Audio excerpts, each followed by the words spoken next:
Voltando então a esse curso de cristianismo da telinha, eu comecei com os meus alunos me apresentando e apresentando a minha relação com produção midiática. Comecei bem lá atrás, falando que desde criança eu sempre amei animais, observar animais, adorava assistir documentários de natureza. Na época não tinha YouTube, mas se tivesse eu ia estar o dia inteiro no YouTube vendo vídeos de bichos. Hoje mesmo ainda eu fico vendo muito vídeo de bicho. E o meu interesse, eu sempre sonhei em ser um cinematógrafo, né? Um produtor de documentário, seja para National Geographic, para alguma outra BBC da vida, algo assim.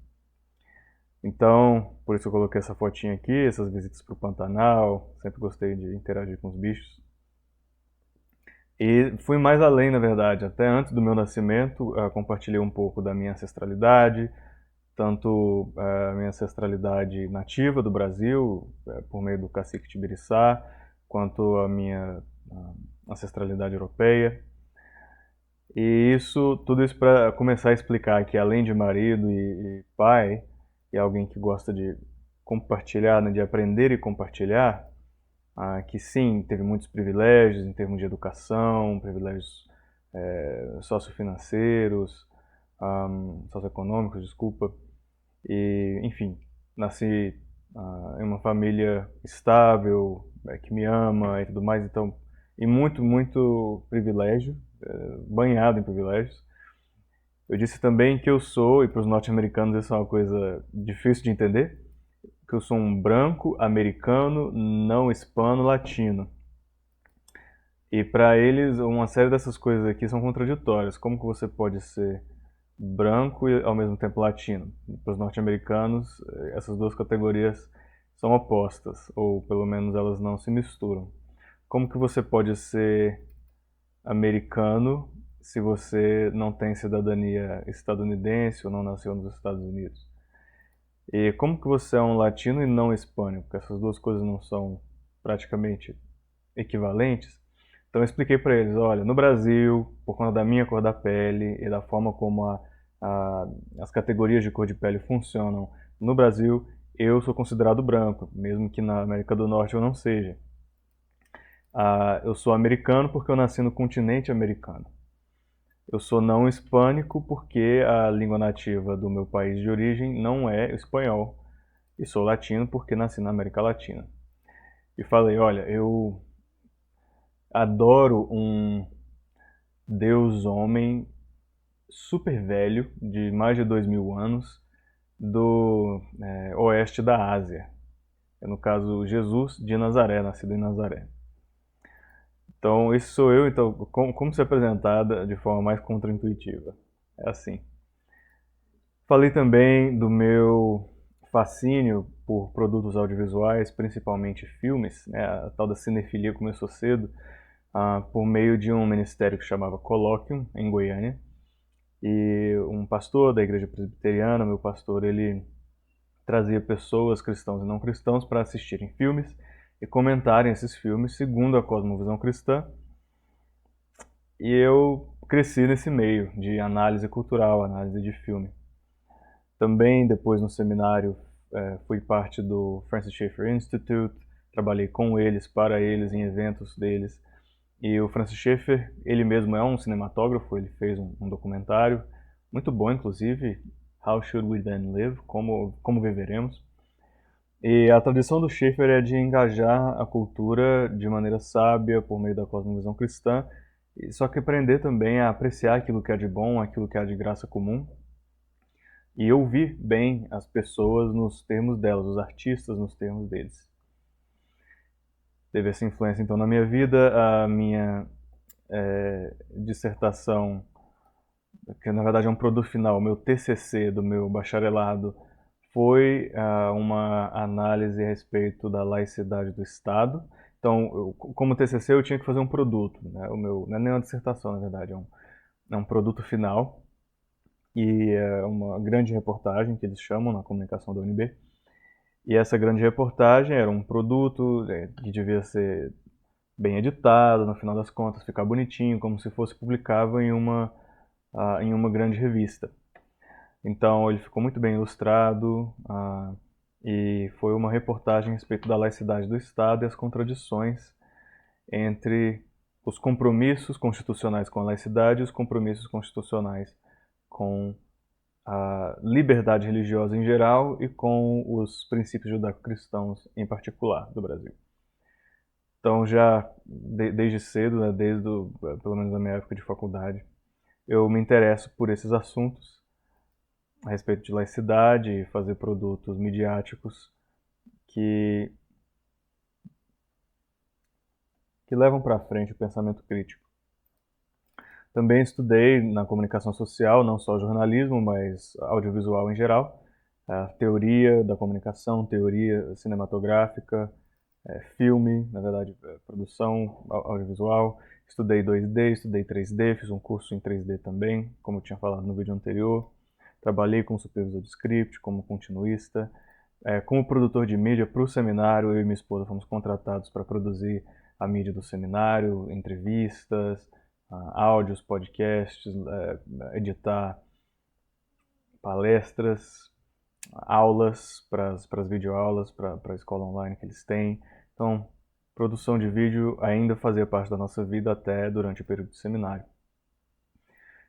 Trabalhei também por um período curto como administrador de mídias sociais. Atualmente também, na verdade, estou envolvido com isso, mas na época de faculdade eu fui administrador das mídias sociais do Instituto Fenasbac.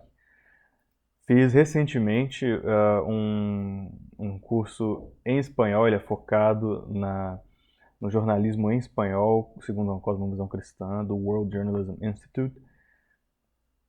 Então peguei um certificado deles e tudo mais, fiz esse treinamento com eles.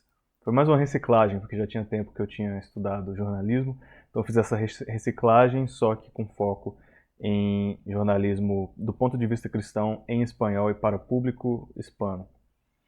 E trabalhei na Toolkit, que é essa escola online. Ela dá cursos de religião e mídia, de audiovisual segundo a cosmovisão cristã, para universidades cristãs, para seminários e para outras escolas. Então trabalhei, eu gravei um curso com o Murray, Dr. Murray Stiller. Então tenho estado envolvido com a área de produção, análise audiovisual, a minha vida toda, basicamente. Então, eu compartilhei isso para que meus alunos também compartilhassem qual é o background deles.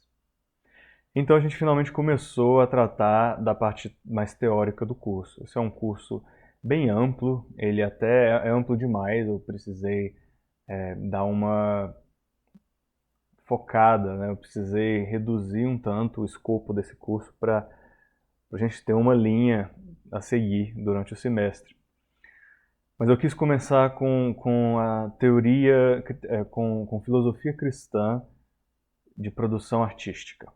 Pronto, então já trouxe não só produção midiática, informativa ou de entretenimento, mas artística em geral. Então fui até um pouco mais amplo e falei, ok, quem são pessoas que escreveram a respeito da cosmovisão cristã aplicada às artes? Claro, eu trouxe então Huckmacher, popularizado pela música do Marcos Almeida, né? Eu leio Huckmacher, e no curso do Invisible College, do Pedro Dutti, a gente vê um pouco de material a respeito de Huckmacher. Eles têm muito conteúdo excelente a respeito das artes. E o Huckmacher participou desse board do Dutch National Film. Huckmacher como alguém holandês, então tinha esse... tinha esse... É difícil, no português, como sempre está falhando aqui, mas ele era parte de um grupo de liderança na área da produção audiovisual. Tem esse artigo, então, que fala um pouco mais da importância dele, que eu recomendei. Também falei, olha, se você não quer ler esse artigo, lê esse outro artigo, que é a Arte e a Mente Cristã, falando a respeito da vida e do trabalho de Hans Huckmacher. Ou tente ler esse artigo aqui sobre a nova criação, esse artista que chama Makoto Fujimura, um artista premiado, cristão, que tanto produz produtos artísticos quanto produz produtos de análise cultural segundo a cosmovisão cristã. Ele foi na Redeemer, inclusive, deu umas workshops lá, a gente fez kintsugi com ele. Também recomendei esse canal, ele não é cristão, ele é um canal secular, mas a análise cultural dele é muito bem feita. Ela é rigorosa, ela é inclusive bem editada, então é gostoso ver esse trabalho aqui dele. Eu recomendei 2 vídeos, Strange Solar Punk World e a ética do olhar. Principalmente essa ética do olhar é extremamente relevante hoje, para a gente entender a tendência voyeurista que tem sido empregada em muitos filmes e pregada a tantas pessoas hoje. Então, o voyeurismo, a ideia do olhar cobiçoso, principalmente o olhar romantizado ou sexualizado. Também recomendei esse canal, se não me engano, é um psicólogo e um produtor de mídia, ele é um videógrafo, acho que ele talvez seja um diretor, não sei, mas enfim, tem alguém da área da filmografia e alguém da área da psicologia e os dois reagem a filmes, segundo uma cosmovisão, se não me engano, mormon, mas em geral judaico-cristã, da forma como eles falam. Então é um canal interessante, principalmente terapeuticamente falando. Eu falei, escolham então 2 vídeos desse canal do YouTube, que chama Terapia do Cinema, e vejam esse artigo da Wikipédia a respeito desse movimento artístico aqui, e encontrem outras leituras a respeito desse mesmo movimento que chama Solar Punk. E aí falei, é importante na parte de cosmovisão cristã a gente ler esse livro do Albert Wolters. Ele é um autor e professor bem renomado no Canadá, na Redeemer, deu aula na Redeemer, e escreveu esse livro que chama Reconquistando a Criação. Acho que é uma tradução não muito boa, porque não é reconquering, é regaining, mas reganhando não é uma palavra bonita no português, mas reganhando a criação. Básicos bíblicos, ou princípios básicos da Bíblia para uma cosmovisão reformacional. É um livro muito bom, uma introdução legal à cosmovisão cristã. E esse livro do Kevin Van Hooser, O Drama da Doutrina, também é leitura básica, leitura obrigatória na Redeemer, quando a gente está falando de cosmovisão cristã, sob o ponto de vista neocaiperiano ou neocalvinista. Então segui e comecei a falar de um movimento. Como o curso é muito amplo, e é um curso que quer ajudar os alunos a entenderem como serem consumidores e produtores de mídia segundo uma cosmovisão cristã, eu precisei selecionar pelo menos um movimento de mídia, um movimento literário, um movimento artístico, para a gente destrinchar de diversos ângulos, porque se eu fosse falar de todos ou da maioria deles, ia diluir muito o meu curso. Então eu resolvi procurar um movimento artístico moderno que está começando e que tem amplos pontos de contato com a cosmovisão cristã, mas também pontos de distância. E assim eu escolhi o Solar Punk. Como representante desse movimento, para apresentar o movimento Solar Punk, eu escolhi esse vídeo, que, ironicamente, é um vídeo de propaganda, né? Ele é um comercial de iogurte, mas é o comercial de iogurte que quis imitar e imitou tão bem o estilo Solar Punk que esse vídeo, que chama Dear Alice, acabou virando um grande exemplar do que é a literatura e a arte visual Solar Punk. Deixa eu só checar aqui. E a carta desse vídeo, tá, a parte final, na verdade, é como se fosse o clímax desse vídeo, é essa carta. E eu pedi que os alunos analisassem essa cartinha, que é lida durante o vídeo, de uma vó para sua neta, e tentar achar os pontos de contato entre a cosmovisão cristã e a visão de mundo presumida dessa carta. E a carta diz, então, esse lugar agora é seu, então é uma avó dando um pedaço de terra, um local para sua neta, e dizendo, olha, não é fácil cuidar desse local, mas é difícil você fazer alguma coisa valiosa que não te requeira muito trabalho. A terra é mais do que simplesmente a matéria. Se você cuidar dela, ela vai te alimentar para sempre. Você é uma pessoa esperta, você é uma menina esperta, e eu sei que você vai ficar bem, independente das chuvas ou do sol. E lembre-se que um negócio é interessante aqui porque nesse comercial eles falam que o produto dessa fazenda, porque é uma fazenda, é um produto comercial. E isso já entra um pouco em conflito com algumas vertentes do Solarpunk, mas tudo bem. Então diz, você é uma empreendedora, então um empreendimento só é tão bom quanto as suas pessoas. Então pessoas boas se traduzem em um bom empreendimento. Então trate bem as pessoas que você emprega.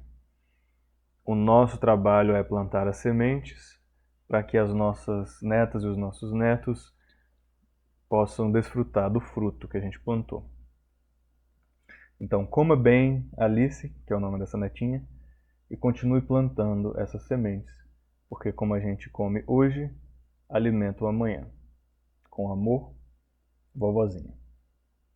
Uma carta doce, né, fofinha, e já dá pra gente ver vários pontos de contato, né, o cuidado com os empregados, a ética de trabalho, a ética do plantar e colher, do cuidado com a terra, do trabalho duro, da diligência, o passar de geração em geração das terras. Então eu trouxe isso para os alunos para eles começarem a analisar. Esse aqui é só um exemplo, foi a primeira vez que eles na aula analisaram um produto de mídia. E aí eu mostrei para eles duas versões desse vídeo. Deixa eu até checar se o áudio vai funcionar aqui. Sim, o áudio vai poder funcionar, legal. Então eu vou tocar a versão original, que foi criada por essa marca de iogurte, e depois a versão modificada por pessoas que gostaram do vídeo, mas não gostaram que o vídeo roubou a estética Solarpunk sem aplicar a filosofia Solarpunk. Vamos ver a versão original comercial.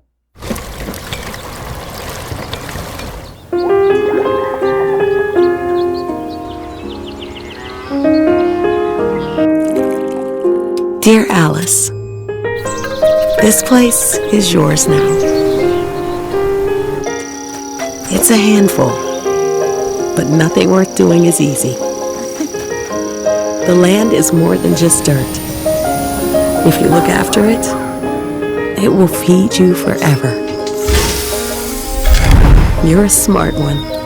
I know you'll be okay come rain or shine. And remember, a business is only as good as its people, so treat them well. Our job is to plant seeds so our grandkids get to enjoy the fruit.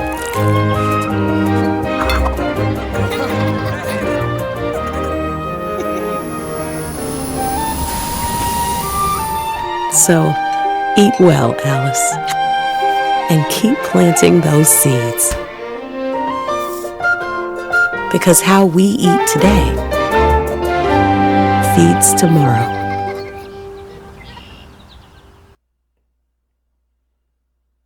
A versão modificada nem tem a narração. Então vou mostrar aqui. Decommodified significa é uma versão então vocês vão ver que é parecido.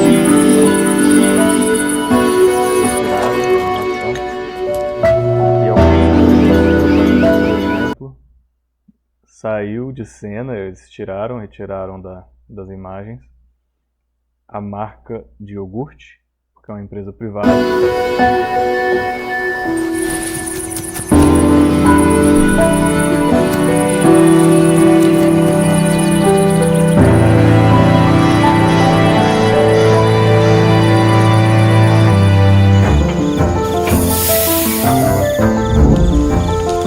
Legal essa cena aqui, que é a feitura, o fazer artificial de chuva. Isso de fato é uma tecnologia que existe. Existe inclusive um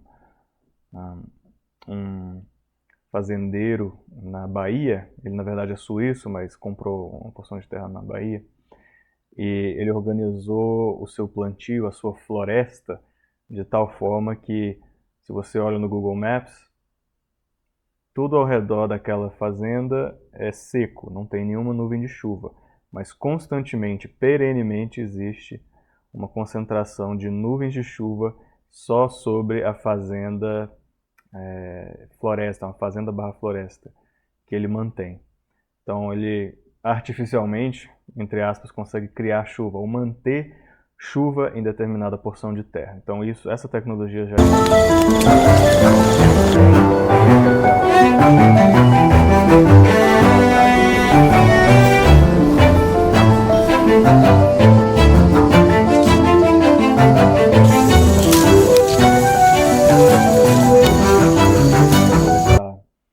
frutas também já existe, eu vou mostrar um vídeo aqui. Eu vou mostrar aqui logo. Fully autonomous robots are picking fruit. All sorts. Apples, pears, nectarines, peaches. They do that by using cameras and 3D sensors to figure out if a piece of fruit is ripe by weight and color settings that you input. And then they use a suction cup to carefully pluck it off the tree and bring it over. Outra mudança é a palavra doações para a palavra uso comum. A palavra doação pressupõe a propriedade privada, e aí do seu bom coração você se desfaz daquilo e coloca ali para uso comum. Já a forma de pensar do commons é a de que tudo que você colhe já é comum, já é compartilhado. Então eles mudaram de doações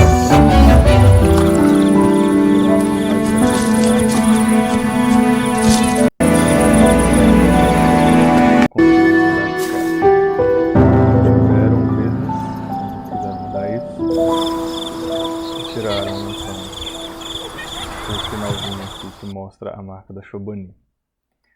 Então eu pedi para eles analisarem qual que é originalmente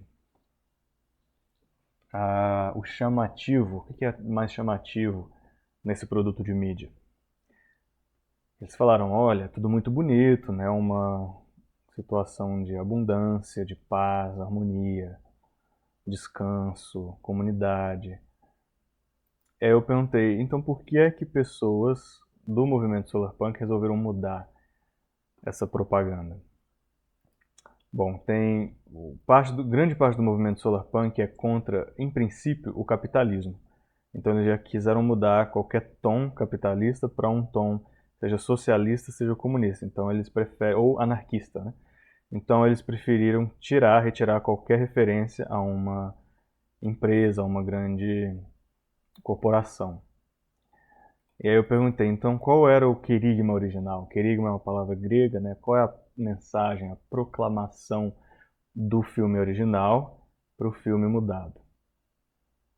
E no filme original, Chobani, essa marca de iogurte, era uma dentre, quem sabe, outras do mundo que promovem um futuro sustentável, harmonioso, pacífico, de descanso e de abundância.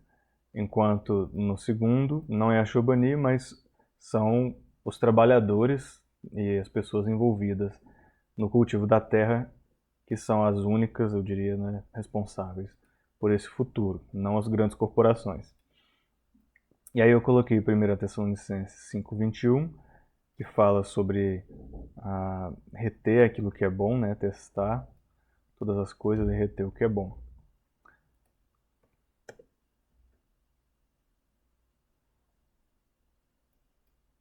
E tem uma passagem, se não me engano, em 1 João, que fala sobre testar os espíritos. 1 João 4, não acreditem em todos os espíritos, mas testem para saber se eles vêm de Deus. Que é similar eu coloco juntas, né, essas duas declarações aqui, essa de Paulo e essa de Pedro. Então, teste tudo que vê, segure, né, retenha o que é bom. Que é o princípio por trás daquela frase agustiniana de que toda verdade é verdade de Deus. E é aquela frase de Abraham Kuyper que diz que Deus é Senhor sobre cada centímetro quadrado de cada esfera desse mundo. Então a gente vai tratar a gente tem isso daí como pilares do nosso curso. Então nesse curso eu falei, olha, vamos afirmar aquilo que é verdadeiro e aprender a ter pensamento crítico e críticas sábias a respeito daquilo que é mentiroso, falso ou incompleto. E como que a gente lida com criação, com cuidado da criação de Deus em peças midiáticas como essa? Como que seria uma versão cristianizada? Vamos dizer, se a modificação fosse feita não por membros não confessionais do movimento solarpunk, mas fosse feito por uma pessoa da Redeemer, por neocalvinistas, como eles mudariam o vídeo? Ou eles gostariam mais do vídeo original, ou gostariam mais do segundo vídeo, ou não faria diferença? A gente começou a explorar esse tipo de pergunta.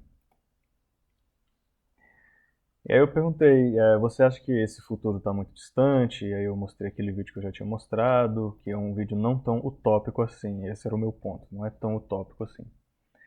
Falando em utopias, eu comecei a traçar, antes da gente entrar na parte da análise literária do movimento solarpunk, segundo uma cosmovisão cristã, eu quis tratar de utopias historicamente, utopias em geral, né?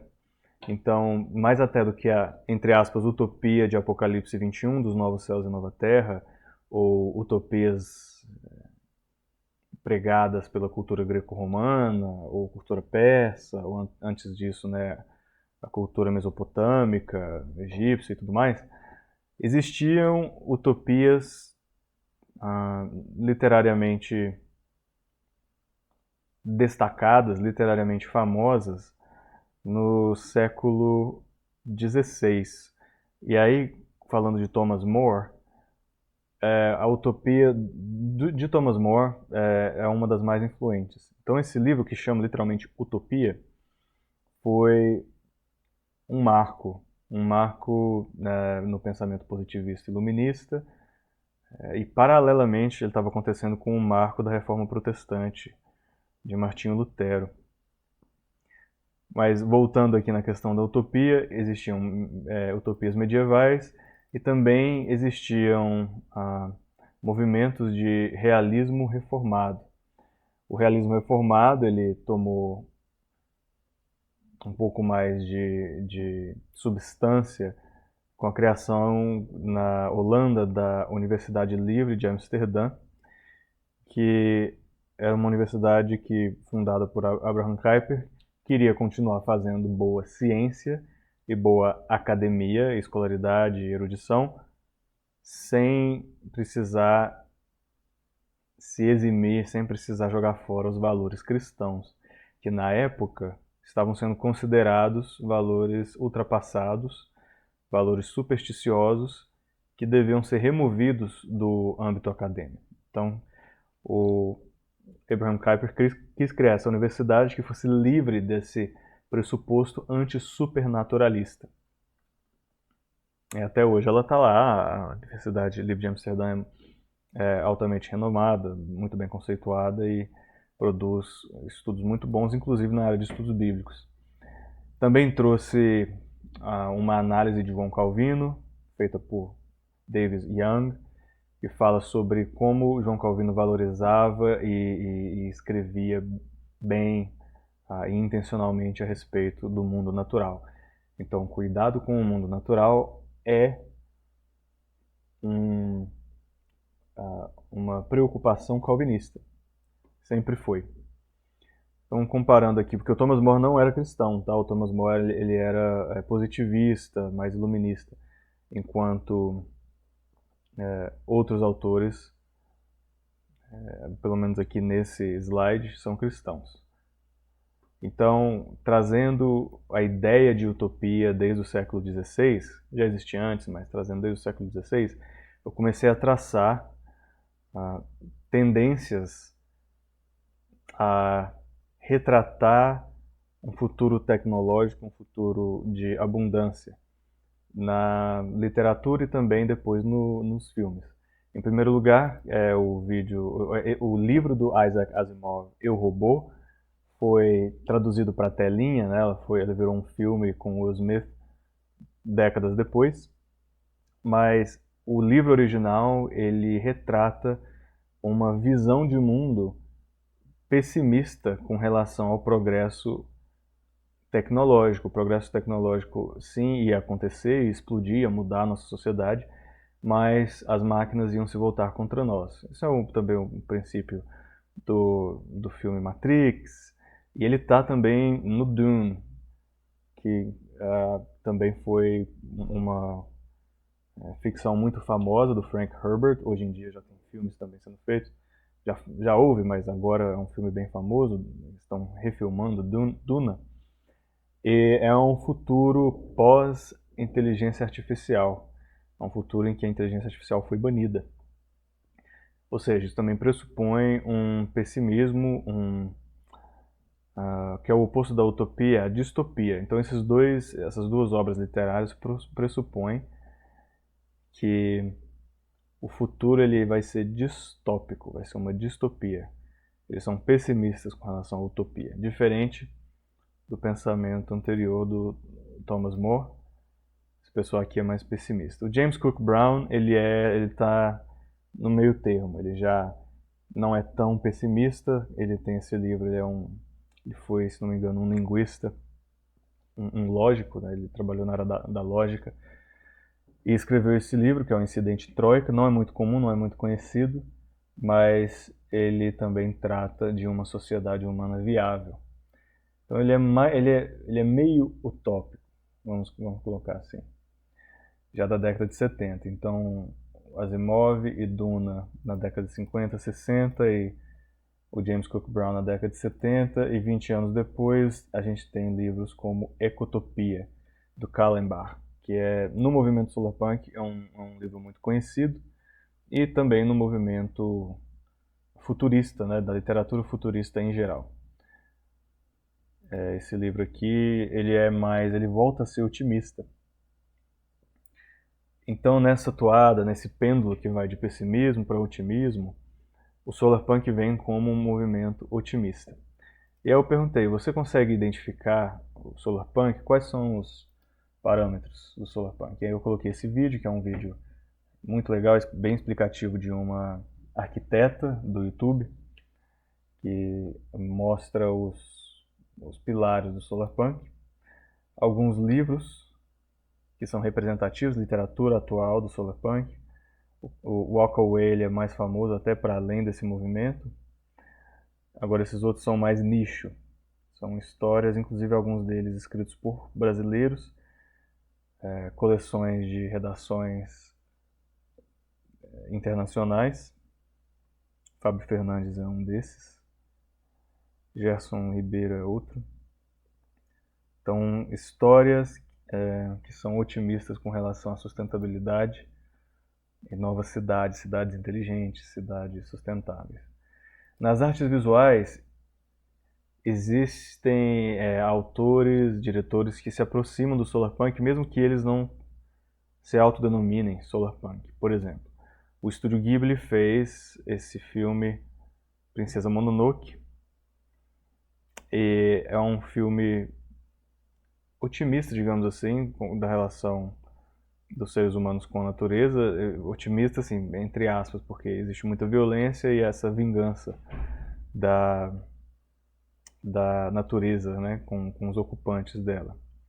Mas o pessoal do solarpunk considera Princesa Mononoke como uma obra do movimento, e hoje em dia, até mais recentemente, teve esse filme, essa animação Strange World, né, o Mundo Estranho, que também ele é,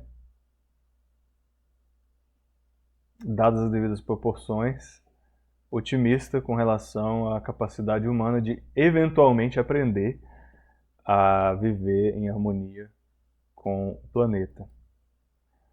E tem jogos também que foram desenvolvidos sob essa estética e filosofia do Solarpunk. Aqui tem uma lista de vários jogos com esse movimento. Também a arquitetura Solarpunk. Essa aqui no caso era do Canadá, mas são arquiteturas específicas para determinados biomas e determinadas zonas geográficas. Tem exemplos inclusive de arquitetura brasileira aqui. E tem um jogo de realidade virtual que também abraça os pilares do Solarpunk. E houve na história do urbanismo movimentos que se aproximam da ideia da cidade-jardim. Eu falei disso no meu outro vídeo, em uma outra playlist, mas o movimento cidade-jardim, ele é um movimento que tenta trazer o planejamento urbano para uma realidade mais sustentável com relação à natureza, fazer cidades mais caminháveis, menos dependentes de carros ou de transporte individual, integração social, desenvolvimento tecnológico. Então, houve já décadas atrás um movimento que chama Cidade Jardim e recentemente, vou dizer até, vamos dizer, 20 anos atrás, houve um movimento que é o movimento movimento das casas autossustentáveis. Na época do pós-guerra, na época da Guerra Fria, pessoas passaram a valorizar bastante morar em um local off-grid, né? Em um local que não dependa da infraestrutura governamental de um determinado país. Então, tudo que eles fazem, a água que eles consomem, a comida, aquilo que eles produzem, tudo existe uma rotatividade e aquilo gera uma independência dos donos daquela casa, independência perante o governo, perante o sistema de energia, de infraestrutura, de saneamento básico. Duas cidades, inclusive, na Holanda, são altamente independentes e altamente experientes sobre como... esse aqui está no vídeo do Solar Cyberpunk. Elas são independentes. There's a genre of sci-fi that gives us como viver uma vida sustentável. Aqui, essas cidades aqui. punk into our existing idea of cities. We start from the ground up. Deixa eu colocar as legendas em português.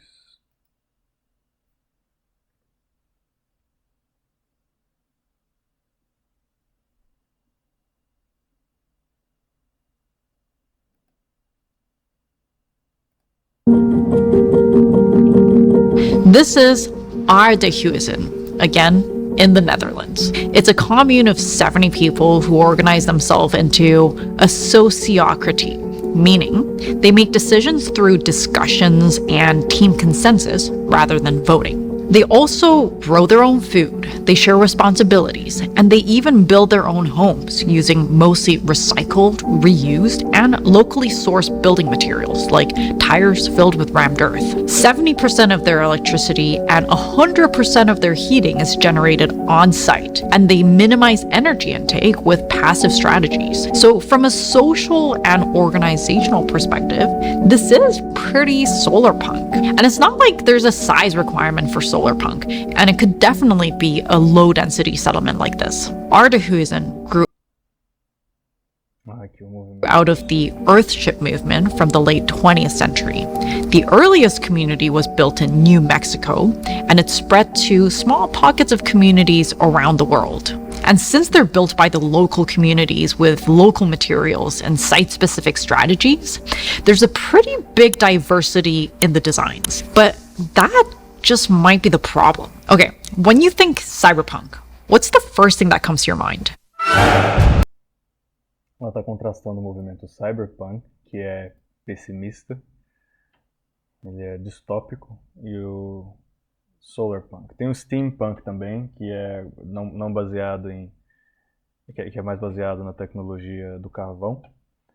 O cyberpunk já é mais energia elétrica, mas os dois são pessimistas, de certa forma, com relação à tecnologia. Então, eu dei alguns recursos para as pessoas que estivessem interessadas, para os meus alunos que tivessem interesse no solarpunk pesquisarem. E esse vídeo aqui, por exemplo, é um chamado a que produtores façam mídia solarpunk com mais frequência. Tem o próprio manifesto solarpunk, então aqui estão os princípios de uma porção do grupo de solarpunk, não vou dizer que eles falam por todos, mas muitas pessoas desse movimento têm essas mesmas iniciativas, essa mesma visão de mundo. A Wikipédia também vai mostrar um pouco sobre como definir solarpunk. Esse vídeo aqui ele também é uma boa introdução para o movimento. Esse canal ele vai além dos princípios solarpunk. Ele é solarpunk, mas ele entra em questões mais teóricas e práticas. É um tipo de anarquismo, a visão de mundo do Andrewism, só que ele é um anarquismo de princípio e acadêmico. Então a forma como ele trata as soluções sociais, segundo a cosmovisão deles, são interessantes e é importante a gente engajar com elas. Aqui são dicas mais práticas também do Andrewism, desse canal. E ele é de algum país caribenho, se não me engano. E ele vai falar de como fazer jardins... qual a palavra?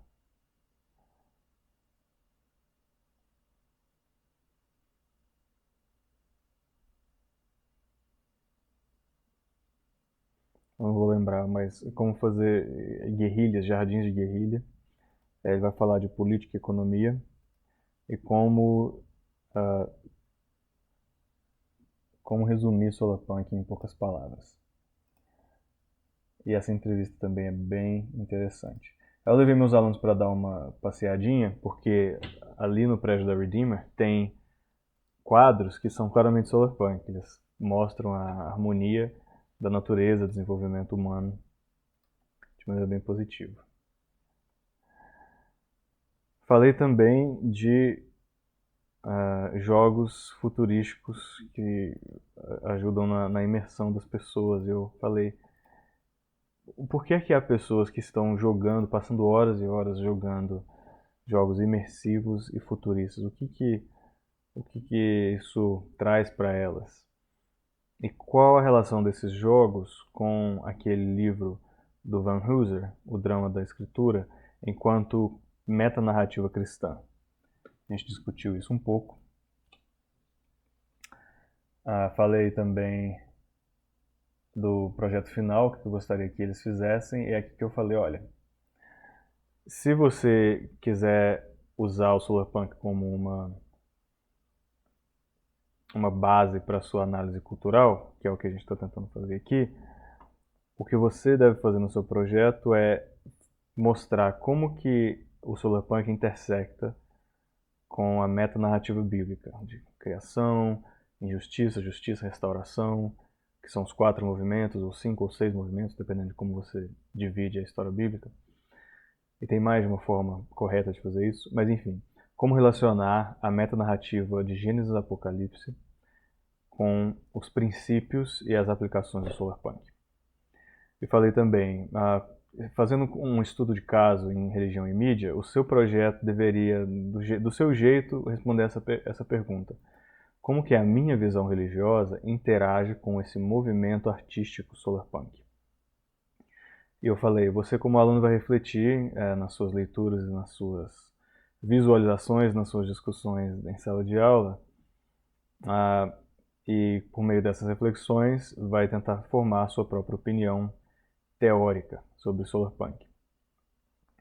E vocês deveriam então, como alunos, achar alguns outros ângulos para tratar desses dois temas que são tão amplos, para criar então o seu trabalho que ou se adequa, se incorpora, se integra ao solarpunk, ou é uma crítica ao solarpunk, ou ele é adjacente, quem sabe uma transgressão dos padrões de solarpunk. Então eu queria que eles interagissem com o solarpunk, seja de maneira construtiva, seja de maneira destrutiva ou meramente crítica.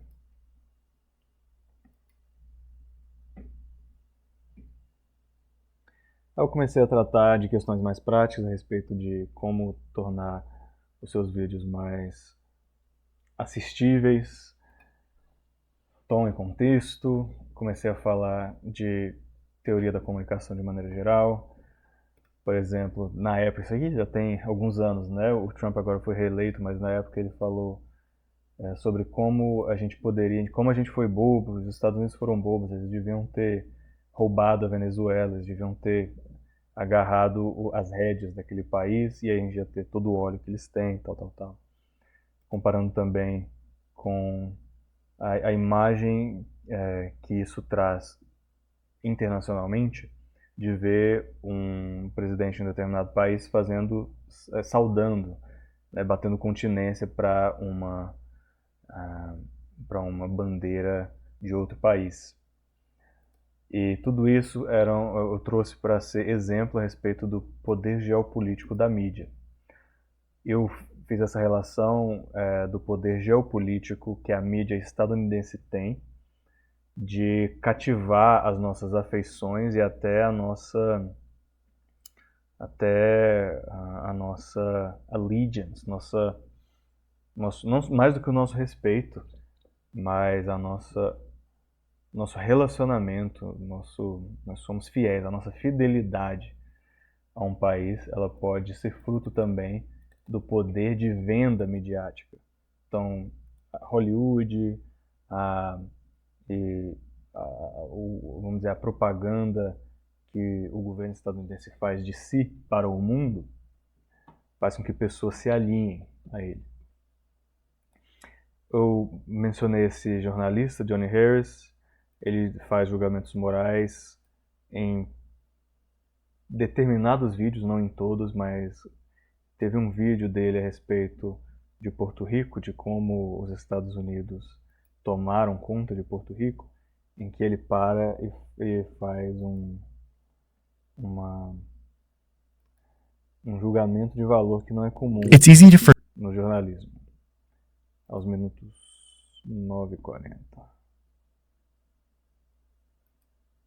Movement is just going to keep building. And they don't want to give up their island in the Caribbean. There's still plenty of money to be made off of Puerto Rican soil and labor, not to mention the military bases that they had there. So they turned to an extreme measure, something that, as I learned about and as we reported on, has been blowing my mind in a way that I study this stuff a lot. I look at the behavior of empires. I look at how they control people. I've never seen this before. It starts with FBI agents who come to the island to work with the police of Puerto Rico. They have one simple mission: to spy on anyone who they deem politically subversive and to sabotage them, and thus sabotage the independence movement. So they spy on everyone. They spy on the nationalists who are part of the movement, but also their family or friends, everything. And fractured communities. Much of this was done undercover. Like, these FBI agents would just be dressed in normal clothes, but would be constantly surveilling the people around them. Oh, and we know about this because they documented the carpeta in these files. And socialism, friend war against Puerto Ricans who wanted independence. And it worked horrifically well in dividing these people and making them feel powerless because they were always being watched in their most personal of moments. Oh, and it wasn't just a couple of years, this lasted for decades. Eventually it gets to the point where Campos and the nationalists see no other way other than armed revolution. In the fall of 1950, the nationalists declare Puerto Rico as... Enfim, em um determinado momento desse vídeo, ele vai falar com todas as palavras como ele acha errado, moralmente errado, que os Estados Unidos fez em Porto Rico. Eu trouxe também essa imagem de um episódio do Our Planet, que é um documentário natural do Netflix. E existe uma cena muito triste nesse documentário, que é a cena de morsas se jogando de um penhasco, achando que elas iam cair na água. Só que por conta de mudanças climáticas, elas acabam caindo em solo duro, em solo seco e morrendo. E eu trouxe isso porque nesses dois gêneros, tanto o gênero jornalístico quanto o gênero de documentário, é comum que pessoas tenham a tendência, a tentação de acharem que elas devem ser neutras.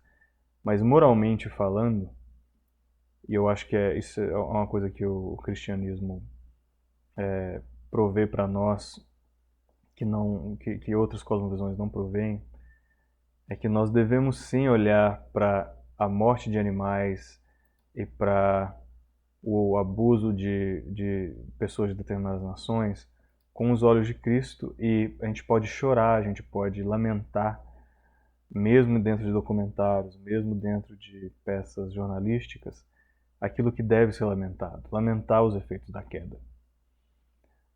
E assim, não é por acaso, os documentários eles até podem não usar palavras de juízo de valor ou de lamento, mas o tom, a forma como a edição é feita, a música que se coloca por trás de uma imagem, deixa transparecer que as pessoas que estão fazendo o documentário têm algum sentimento moral com relação àquela cena. Uma gazelinha sendo atacada, comida por um leão, por exemplo. Aquilo não é algo que nos faz sentir bem. Falar agora de Gênesis 1:28, do mandato cultural, como as pessoas chamam, de dominar sobre a terra e colocá-la sob o nosso controle. Eu pergunto para os meus alunos, esse mandato cultural de encher a terra, a gente já cumpriu? Porque a terra de fato está cheia de gente. Nem todo lugar é tão povoado quanto os lugares mais povoados do mundo, mas de certa forma a gente já não cumpriu isso, a gente já não povoou a terra e a gente tem tido domínio sobre ela de maneira boa. O que vocês acham? Então perguntei para os meus alunos, pergunto também a você que está assistindo.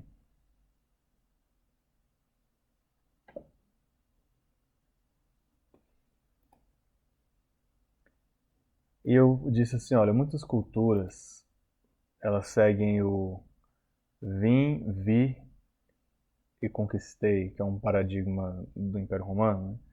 E de outras civilizações e impérios antes deles também. Muitas pessoas usam esse paradigma quando eles entram em um determinado ecossistema. O hábito de acumular, o hábito de se construir em cima de outras coisas também pode ser comum a determinadas práticas de ocupação de espaços ou ocupação até geopolítica de países.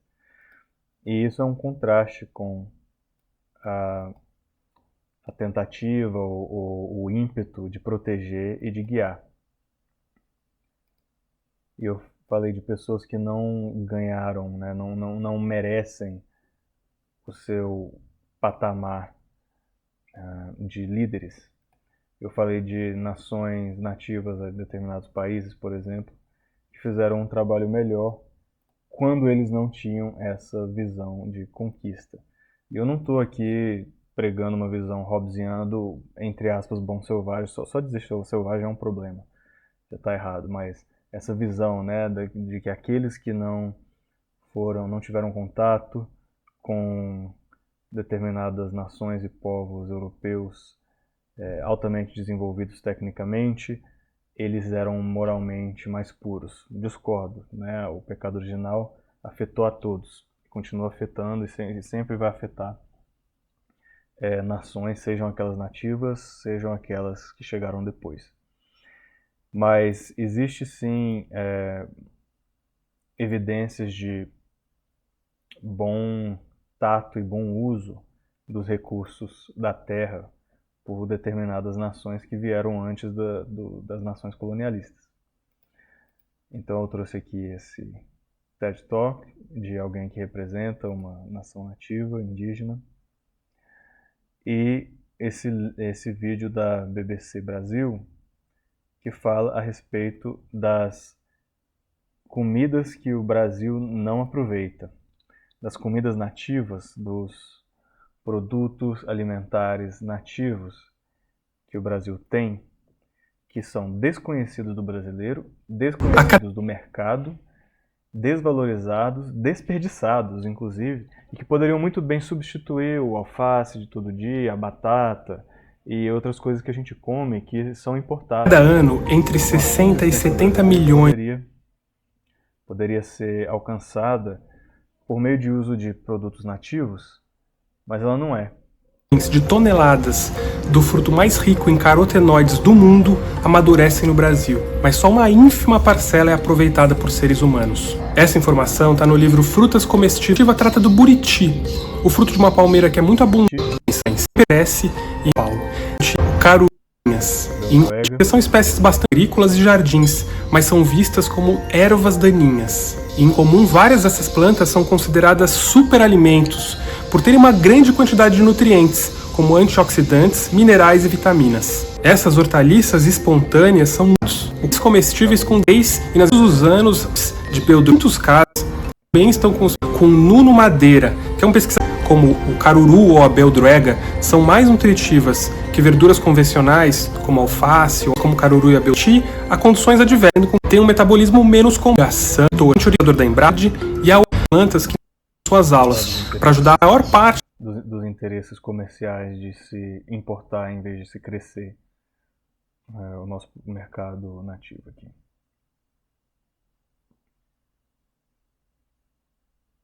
Convencionais no Brasil. Essa expressão também é conhecida com a sigla curta, PUNC. Nesse livro são listadas 351 espécies alimentícias 351 espécies que são pouco utilizadas, mal conhecidas ou negligenciadas pela população brasileira. Muitas dessas espécies são nativas, outras são espécies estrangeiras, mas que já estão aclimatadas ao Brasil, como a beldroega que eu já citei. O botânico Knupp é um dos principais líderes no Brasil de um movimento. Então, recomendei esse vídeo aqui aos meus alunos.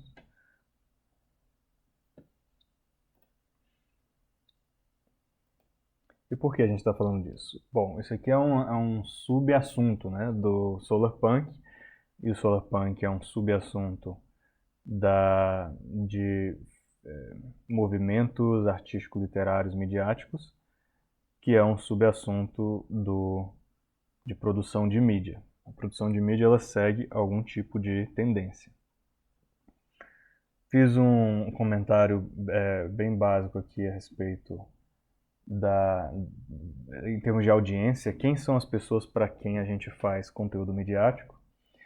E eu trouxe a ideia de que pessoas no Canadá e pessoas no Brasil até que fazem produtos de mídia, muitas vezes eles não estão pensando na pessoa, numa demografia mais comum.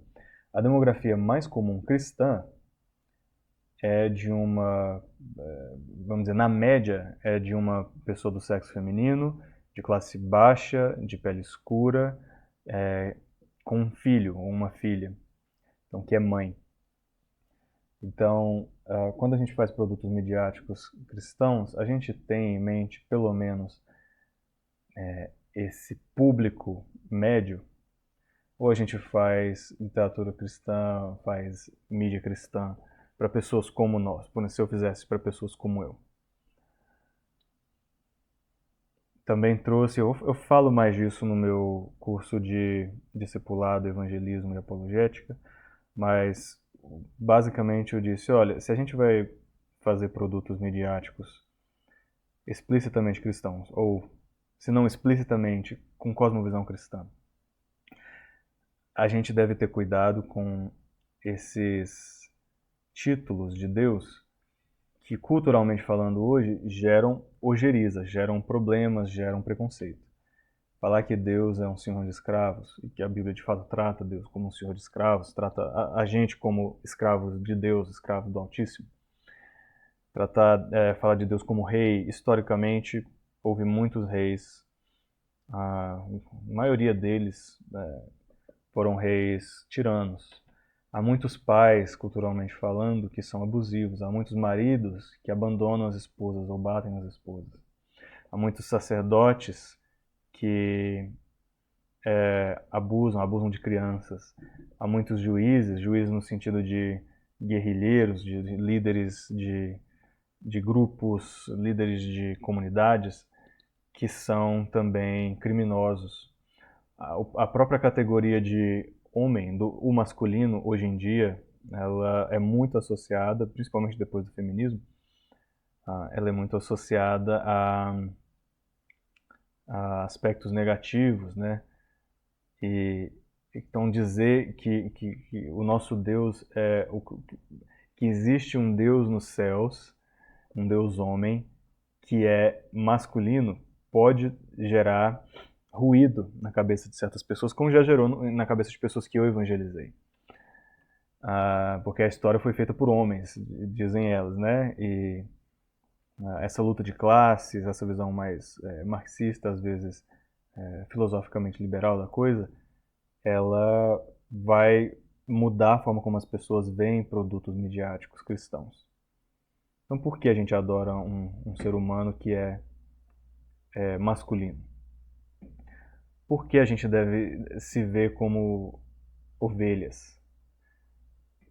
Por que é que a gente deve ver como algo bom dizer que Deus é um pastor para nós? Eu não sou ovelha, essas pessoas vão dizer. Eu não gosto dessa ideia de que eu sou gado. Por que dizer que o cristianismo ou o evangelho é a verdade, a única verdade exclusiva? E as outras verdades? E a minha verdade? Então o pós-modernismo tem grandes críticas a essa ideia de que Cristo é o caminho, a verdade e a vida. Isso informa como a gente faz os nossos produtos midiáticos. Não vou dizer que isso faz com que a gente não pregue a verdade, não escreva, não faça filmes que são coerentes com a cosmovisão bíblica. Não, a gente vai continuar fazendo. A questão é como fazer, sabendo que a nossa audiência já vai ser oposta a isso, ou parte dela. Então isso molda, a gente precisa de sabedoria, de tato, até é importante que a gente saiba que a gente vai precisar de coragem. Tem gente que não acha que vai precisar de coragem para escrever um roteiro segundo a visão de mundo cristã, mas vai. Porque se você vai tratar, sei lá, de um casal heterossexual casado e aplicar isso como um ideal cristão para a família, você vai ter um backlash, talvez o seu filme seja cancelado, enfim, tudo isso pode gerar um grande rebote. E a ideia também de Deus como um Deus que conquista, um Deus conquistador, aquele que pisa em tropas, né? Tem até aquela música cristã, posso pisar numa tropa e saltar as muralhas. Né? A conquista de Jericó, de certa forma, o genocídio daquela nação, daquela cidade. Né? Então, é complicado. A gente tem que saber quão estranha é a visão cristã, quão esquisito, quão estrangeiro isso soa aos ouvidos de muitos hoje.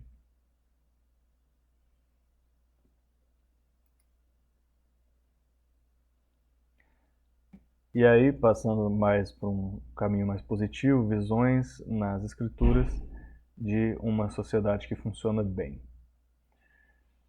Aí eu trouxe aqui um pouquinho de teoria. Comecei por Gênesis 2, Gênesis 1 na verdade, mas falei bastante de Gênesis 2, Jeremias 29 e Apocalipse 21.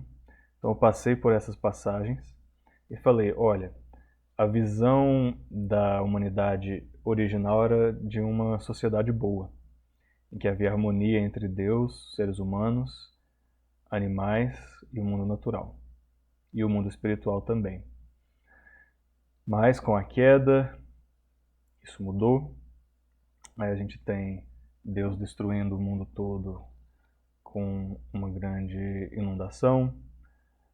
Nós temos povo de Israel tentando e falhando em ser uma luz para as nações, tentando e falhando em ser um exemplo de utopia, nunca conseguiu ser. Nós temos Jeremias 29, em que Israel é levado cativo e ainda assim é recomendado a eles: ei, tentem buscar o bem-estar da sua nação, mesmo que vocês sejam estrangeiros aí. Nós temos Atos 2, em que o evangelho é mais claramente pregado e levado aos gentios. Então, agora a mensagem de renovação do mundo, dos corações e das estruturas é pregada de maneira mais ampla. E a gente tem a visão apocalíptica, no bom sentido, dos novos céus e nova terra em Apocalipse 21. Tudo isso são estágios, são graus de visão de como a gente deve buscar uma sociedade que funciona bem. Isso está relacionado com o Solarpunk, que é o objetivo, né, do Solarpunk. E então, quando eu peço para os meus alunos criarem um produto midiático nas linhas artísticas do Solarpunk, eles precisam se perguntar: tá, mas eu vou criar uma sociedade utópica nos moldes de Apocalipse, em que tudo vai bem, ou nos moldes da sociedade de Israel, em que muita coisa tinha que melhorar e mudar, ou nos moldes da sociedade dos hebreus em solo estrangeiro, dos hebreus em exílio. E, enfim, não existe uma resposta só. Eu falei, então, você tem que saber qual o ponto de vista que você está aplicando para a sua, entre aspas, utopia cristã. E eu acabei pulando aquele slide que define Solarpunk. Solarpunk é uma visão comunal, esperançosa, tecnologicamente falando, de uma realidade sustentável, de um futuro sustentável e que usa bem os recursos da tecnologia. Então, não é como, por exemplo, os Amish ou os anabatistas, que têm sim uma vida sustentável, mas são alheios, avessos, opostos às novas tecnologias. Não. É uma visão comunitária, sustentável, mas que também abraça o futurismo, a tecnologia de ponta.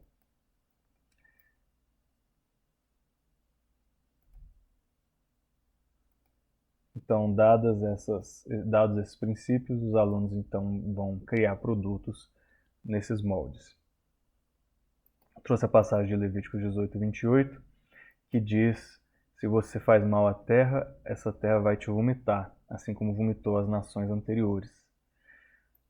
Então, isso é um testemunho a respeito do poder da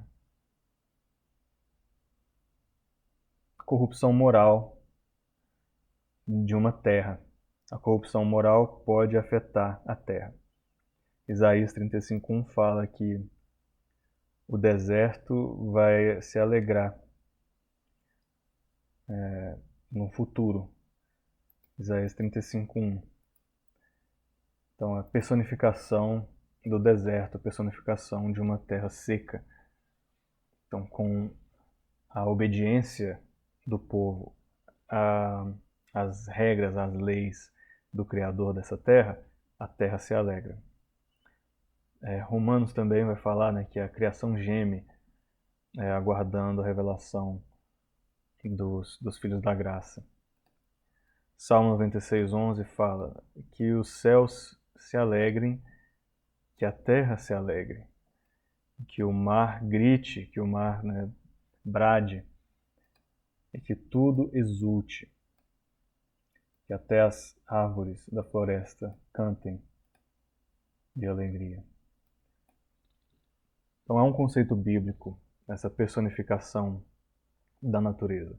Não é uma ideia necessariamente exclusivamente panteísta, não é uma coisa de Pachamama, não é uma coisa pagã falar da terra como em termos personificados. Isso é uma atitude bíblica. Dá para se fazer isso de maneira cristã, sim. Voltando então naquilo que eu tinha mencionado, de que o cristão, a cristã média é uma mulher pobre, de pele escura, sem marido em casa, eu trouxe esse desafio aos alunos e disse, olha, será que os produtos midiáticos que vocês produzem, seja filmes, seja livros, podcasts,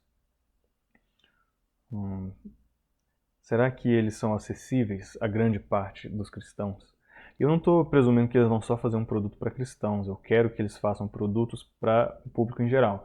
Mas, dado que pelo menos alguns cristãos vão ver, eles têm feito os produtos deles ser facilmente acessíveis. E aí eu trouxe esse site a respeito justamente disso, a respeito de como muitos criadores de conteúdo acabam vendendo aquilo que eles ganharam de graça, vendendo os seus produtos. Né? Não estou falando aqui de produtos não replicáveis, não estou falando aqui de produtos impressos, estou falando de produtos que eles podem simplesmente distribuir gratuitamente, copiar e colar, é um arquivo, são produtos digitais, reproduzíveis.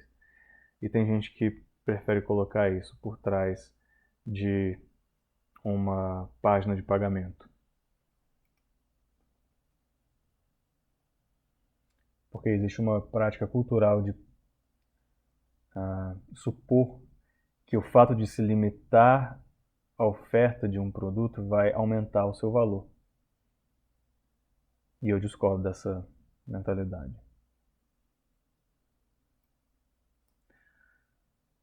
E sim, há pessoas que podem pagar por um produto, deveriam, mas eu disse, se você é um produtor de mídia,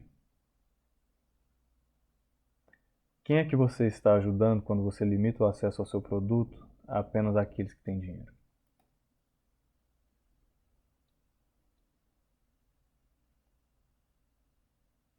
Isso é uma mentalidade de escassez. Se eu não cobrar, eles não vão valorizar meu produto. E isso faz com que as pessoas fiquem cegas para a possibilidade de que deixar o seu produto amplamente acessível, na verdade, pode trazer, eu acho que vai trazer muito mais pessoas aos pés do seu produto, vai levar o seu produto muito mais longe. E prova disso é essa série que chama The Chosen, que foi crowdfunded. Ela é gratuita, ela é de distribuição gratuita. E ela foi financiada totalmente por meio de doações.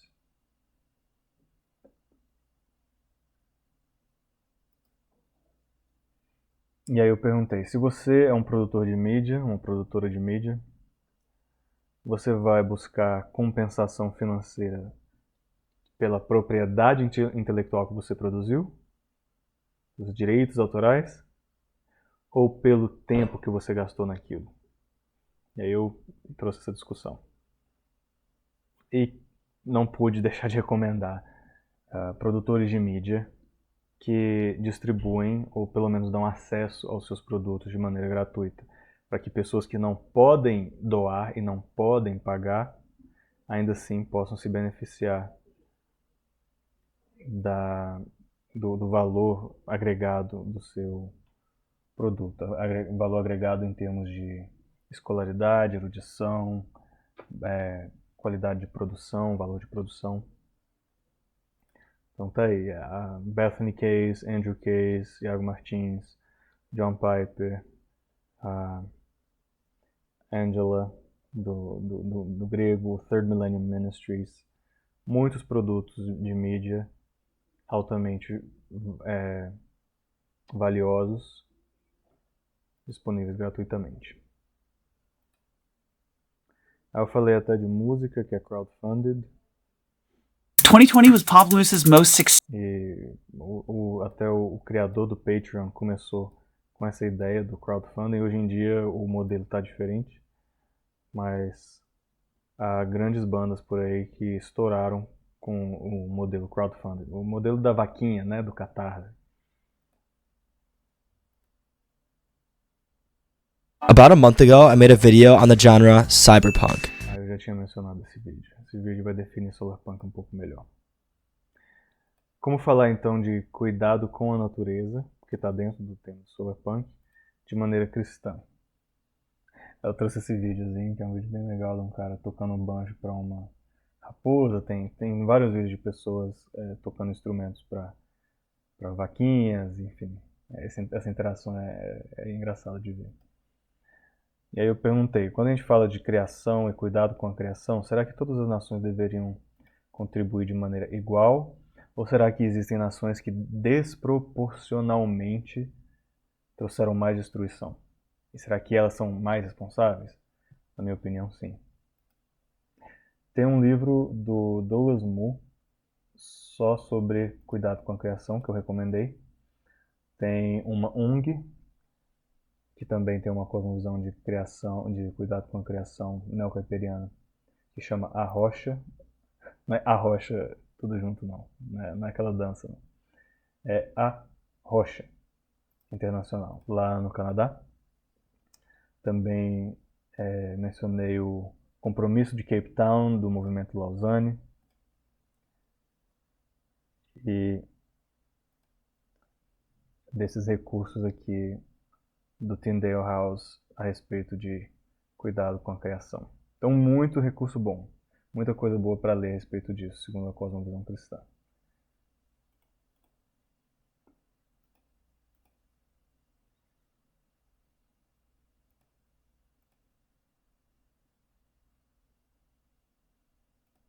Aí depois eu passei a falar de produção de maneira sábia. E eu vou tratar disso aqui num próximo vídeo.